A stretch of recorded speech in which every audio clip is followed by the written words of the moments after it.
Olá a todos, eu sou Gabriel Fernandes e seja bem-vindo ao meu canal. Neste vídeo vou continuar a série Maquiavel Pedagogo, onde eu trato de alguns dos experimentos científicos que são relatados aqui nesta obra, que é leitura obrigatória, por sinal, para todos aqueles que querem entender a questão da educação nos dias de hoje. Pois bem, a técnica de hoje é a da porta na cara. E eu vou falar do artigo, que foi escrito, não lembro agora o título, não estou com o computador aqui ligado, mas ele foi escrito em 1975 por um grupo de diversos pesquisadores da Universidade Estadual do Arizona, liderado, se não me engano, por um tal de Robert Cialdini.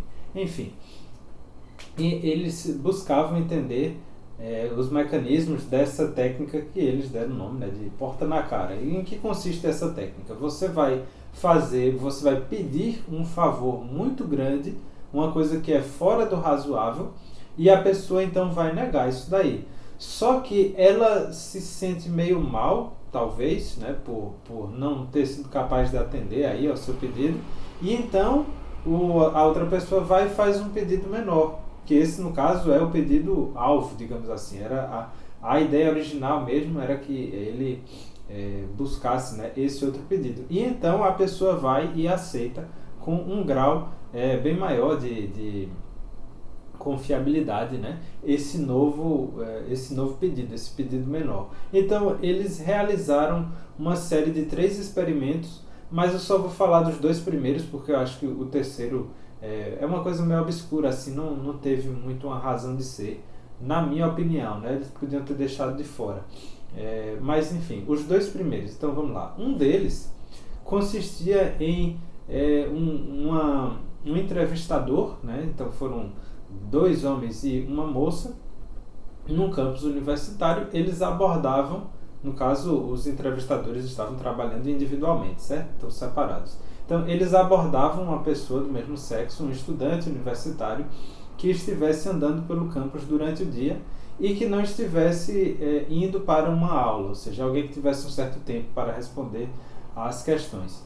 E aí, o entrevistador se apresentava como sendo um funcionário de um comitê de, acho que delinquentes juvenis seria esse mais ou menos a tradução, mas estava ligado ao aconselhamento, o counseling. Counseling é uma palavra que eu não sei se tem bem uma tradução para o português, mas é uma pessoa que presta algum tipo de apoio espiritual, moral, enfim, a alguma pessoa. Então pode ser até mesmo, digamos, um terapeuta, pode ser considerado um counselor, E eu acho, inclusive, que essa é a tradução de terapeuta. Mas, enfim, o entrevistador se apresentava como sendo um representante aí, desse grupo de aconselhamento para delinquentes juvenis e perguntava se o estudante lá estava disposto a trabalhar voluntariamente, ou seja, sem receber nenhum tipo de pagamento, pelos próximos 2 anos, prestando aconselhamento a delinquentes juvenis. Aí, claro que a pessoa ia negar, Só que aí vinha a segunda pergunta, que era a que eles queriam de fato medir. Ele dizia, então, mas você estaria disposto a supervisionar um grupo de delinquentes juvenis numa excursão de 2 horas a um zoológico? E aí eles viam a aceitação dessa pergunta. Então, nesse primeiro experimento, dividiram os entrevistados em 3 grupos, os pacientes, eu creio, os sujeitos, em 3 grupos. Um era o grupo de controle, no qual seria perguntado simplesmente se eles estariam dispostos a fazer essa excursão de 2 horas com os delinquentes juvenis. O outro era um grupo de exposição, que ele fazia assim, falava dessas 2 opções, ou seja, da questão do aconselhamento por 2 anos, e da viagem, da excursão ao zoológico, e perguntava, você tem interesse em alguma dessas? E a outra era essa rejeição-moderação, que ele dava primeiro essa alternativa irrazoável, dos 2 anos prestando aconselhamento, e em seguida pedia que a pessoa, ou perguntava se a pessoa estava disposta a levar os infratores a essa excursão no zoológico. Então o que viram foi o seguinte, num grupo de 72 pessoas, foram divididos, né, ou seja, 1/3 para cada uma dessas condições, então 24 em cada uma delas, e viram que 16,7% do pessoal do grupo de controle aceitou fazer parte, liderar essa excursão de delinquentes juvenis. Mas no grupo de exposição, que era aquele que dava as duas alternativas e perguntava qual a pessoa queria, esse número já subiu para 25%. Um aumento aí não significativo, né, mas já perceptível. Agora, no grupo experimental, propriamente dito, aquele que dava a rejeição e então a moderação, o percentual subiu para 50%, ou seja, metade dos entrevistados aceitaram liderar a excursão dos delinquentes juvenis ao zoológico. Eles depois realizaram um segundo experimento que funcionava assim. Eram agora 3 entrevistados, ou entrevistadores, perdão, também 2 rapazes e uma moça, só que eles trabalhavam agora em conjunto. Abordaram somente alunos homens da universidade e no mesmo esquema, né? Aqueles que estavam andando pela universidade, pelo campus durante o dia e que não tinha nenhuma aula ali se aproximando, né? Ou seja, alguém que tivesse um pouco de tempo para responder. Então, quem se aproximava era um casal de entrevistadores, né? Um rapaz e uma moça.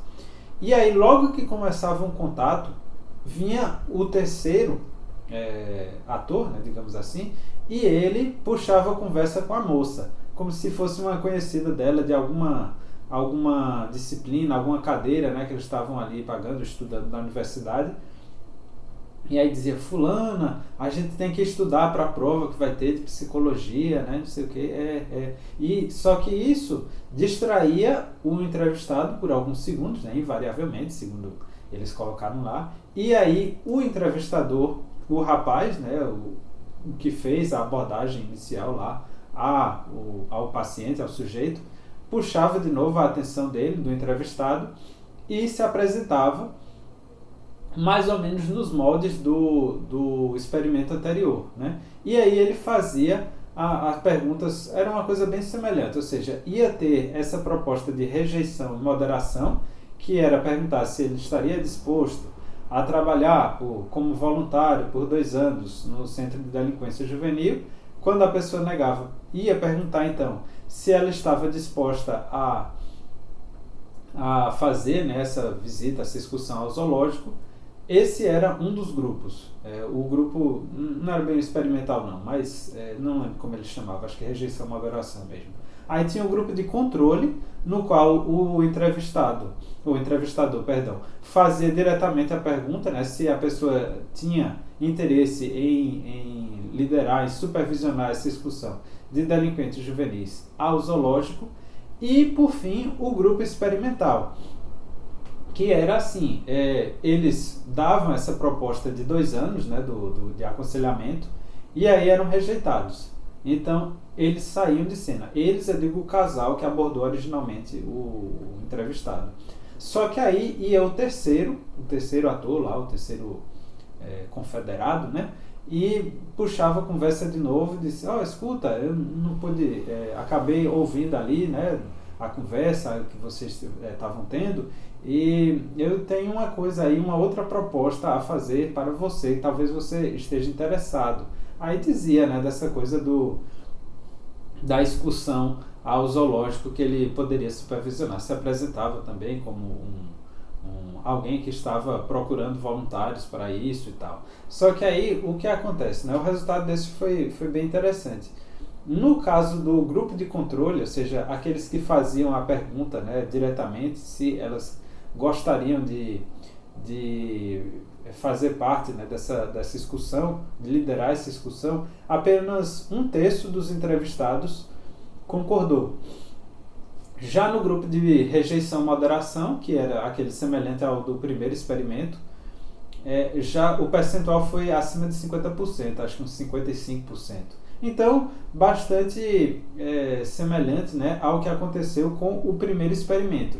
Só que, no caso do grupo experimental, né, que era aquele que a pessoa ia, esse terceiro entrevistador, esse terceiro entrevistador ia contatar o entrevistado logo depois, eu digo, olha, eu tenho uma outra proposta para você, aí o percentual foi muito baixo, acho que uns 10%, 10,5% mais ou menos.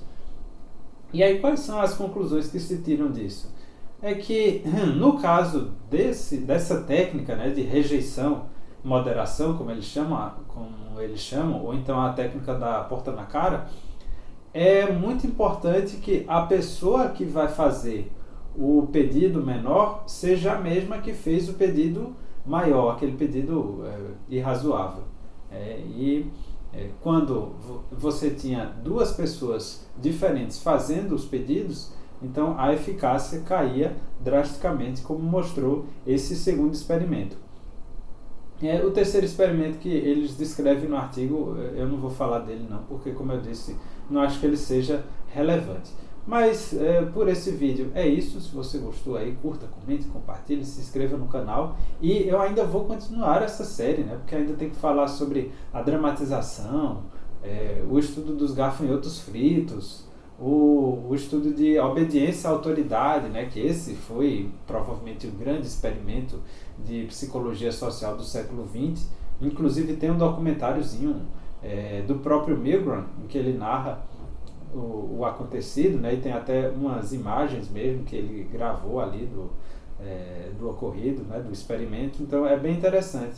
Eu estou pensando até em legendar isso daí. Pois fique ligado nos próximos episódios. Valeu!